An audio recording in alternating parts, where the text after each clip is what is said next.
শিক্ষা কোনো কর্মে আসে না। তার কারণ কি? তখন মনটা আমার ওই অতদিন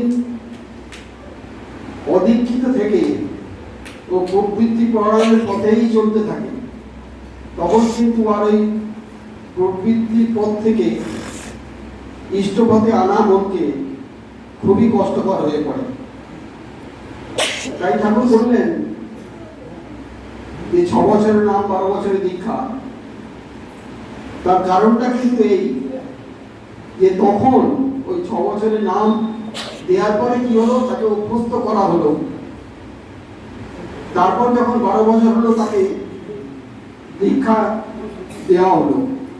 তাতে কি হয়, তখন কিন্তু তার মনটা তৈরি হচ্ছে, তার মনটা কেমন হবে। তাই ঠাকুর বললেন যে তুমি তোমার পরিবারের সন্তান সন্ততি যদি ছোটবেলা দীক্ষা না দাও, পরবর্তীকালে তাদেরকে হয়তো দীক্ষার সঙ্গে যুক্ত করা যেতে পারে, কিন্তু সেই দীক্ষা কার্যকরী হয় না। আমরা যারা ওই সন্তানদের ছোটবেলায় দীক্ষা দিতে পেরেছি, তাদের কিন্তু আমরা ঠাকুরের সঙ্গে যোগযুক্ত করতে পেরেছি। বহু পরিবার আছে যেখানে বাবা মার দীক্ষা হয়েছে, কিন্তু ওই শিশু বয়সে তাদের সঙ্গে ঠাকুরের সঙ্গে যুক্ত করেনি বলে পরবর্তীকালে বহু পরিবার আছে, আমার কাছে ইষ্টবিদিতে আছে, এরকম পরিবার আছে, তারা শত চেষ্টা করেও তাদের সন্তান বা সন্ততিদের ঠাকুরের সঙ্গে যুক্ত করতে পারেনি। কেননা ছেলে মেয়েরা একটু বড় হলে তাদের উপর তাদের নিয়ন্ত্রণ এসে যায়, তখন বাবা মার নিয়ন্ত্রণ থাকে না। তাই ঠাকুর দীক্ষার উপরে জোর দিয়ে বললেন 6 বছরের নাম 12 বছরের দীক্ষা। যারা আমরা এইটা করতে পেরেছি ঠিক আছে, যারা করতে পারেনি, এখনো যাদের সন্তান ছোট আছে, যদি যারা এখনো যুক্ত করে না থাকে, এখনো তাদের সঙ্গে যুক্ত করে দিন। যে ভয়ঙ্কর পরিস্থিতির মধ্যে দিয়ে আমরা চলছি, আমাদেরকে একমাত্র ঠাকুর রক্ষা করতে পারেন, আর কেউ নয়। পারিপার্শ্বিক দেখছেন চারিদিকে কি কাণ্ড চলছে। এখন আমরা যারা দীক্ষা নিয়েছি তারা তো নিজেদেরকে রক্ষা করছি, যাদের এখনো হয়নি তাদেরকে যদি এখনো যুক্ত করে দিয়ে তাদেরকে রক্ষা করা যায়, এবং যারা ঠাকুরকে ধরে সরে গেছেন, বহু মানুষ আছে, তাদেরকে ফিরিয়ে আনার জন্য, তাদেরকে আবার ঠাকুরের সঙ্গে যোগযুক্ত করার জন্য আজ ডিপি ওয়ার্কের কাজ চলছে। তাদের একটাই উদ্দেশ্য, যারা আমাদের পরিচালক বর্গ, আচার্যদের বা আরো ঠাকুর পরিবারে যে সমস্ত মানুষজন আছেন, তাদের একটাই উদ্দেশ্য যে মানুষকে রক্ষা করা।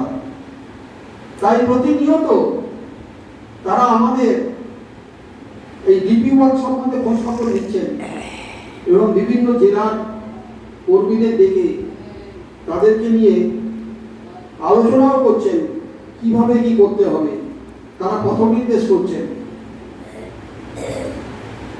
তাদের এত কষ্ট করার কি দরকার বলুন তো? আজকে দেখুন আচার্যদের সেই ভোরবেলা প্রার্থনায় আসেন, প্রার্থনার পরে প্রায় ঘন্টাখানেক বসে বিভিন্ন বিষয়ে আলোচনা করেন, করে আবার হয়তো গৃহে গিয়ে কিছুক্ষণ পরে ওই ফিলান্থ্রপির ওখানে যেখানে বসেন আচার্য আবার এসে বসেন। তিনি কিন্তু এতে শুধু বসে থাকেন না, তিনি বহু বিষয়ে আলোচনা করেন, বহু মানুষের সমস্যার সমাধান করেন, এবং সৎসঙ্গ পরিচালনা করতে গিয়ে যে সমস্ত সমস্যাগুলো আসছে সেগুলো সম্বন্ধে আলোকপাত করেন। আবার দেখুন বিকেলবেলা প্রার্থনায় আসেন, প্রার্থনায় এসে আবার সন্ধ্যেবেলা গিয়ে ওই ক্রিয়ান্তিতে অতক্ষণ বসেন। কি কঠোর পরিশ্রম করছে বলুন তো? তার একটাই উদ্দেশ্য, আমরা যারা ঠাকুরকে ধরেছি আমরা যেন ভালো থাকি, আমরা যেন ঠাকুরের পথে চলি। প্রতিনিয়ত তার এই প্রচেষ্টা চলছে। ঠাকুর বাড়িতে গেলে এগুলো উপলব্ধি করবেন, দেখবেন। এখন উনি যে কষ্ট করছেন তার সামান্য একটা অংশ আমরা যদি ঠাকুরের কাজে যুক্ত করতে পারি, ঠাকুরের কাজে লেগে থাকতে পারি, তাহলেও কিন্তু জানবেন অনেকটা কাজ করা হলো। তাই ডিপি ওয়ার্কের যে কাজ চলছে, যারা যারা বেরোচ্ছেন বিভিন্ন নাম ধরে বিভিন্ন বাড়িতে পরিক্রমা করছেন, যাচ্ছেন, দেখা করছেন, এটা চালিয়ে যান। আর আমরা এটা যদি করতে পারি, এই ডিপি কাজ যদি সাফল্য আনতে পারি, তাহলে কিন্তু আচার্যদের খুশি হবে না। আর আচার্যদের খুশি হওয়া মানে ঠাকুর খুশি হওয়া। আর আমাদের একটাই উদ্দেশ্য, ঠাকুরকে খুশি করে চলা। তাই আপনাদের আর দীর্ঘ কথা বলে সময় নষ্ট করব না। আমি ঠাকুরের আতুল চরণে আপনাদের প্রতি প্রত্যেকের সার্বিক মঙ্গল কামনা করি।